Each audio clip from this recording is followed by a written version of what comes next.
Ducias de traballadoras dos servizos de limpeza acudiron esta mañá á chamada da CIGA, Comisión Sobreiras e a UGT. Concentráronse ás portas do Hospital do Salnés reclamando un novo convenio. As nosas reivindicacións xiran agora mesmo dos tres sindicatos en torno a unha reducción de xornada que posibilitaría incrementar o salario das traballadoras e a xornada e garantir o IPC. Pero as negociacións coa patronal están estancadas, ofrécenlles unha suba salarial do 2,6 por 3 anos. Nos entendemos que é totalmente insuficiente, que esa oferta económica ni siquiera cubre o IPC.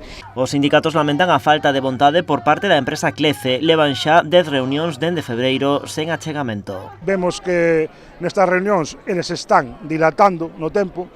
Eu xa, isto máis é unha apreciación miña, vexo que eles deixan pasar o ano, despois ano vencido nos dicen, no, mira, ahora nosotros non podemos asumir ese custo, entonces eles queren que pase o tempo, non teñen problema por ter conflito. Ante a falta de avances, poñen sobre a mesa novas concentracións. O día 21 teremos unha concentración tamén en Vigo, na Confederación de Empresarios, e despois o día 23 teremos novamente concentracións na comarca de Pontevedra, ás 10 no Príncipe Felipe e ás 5:30 no hospital, no Centro de Saúde Virxe Peregrina.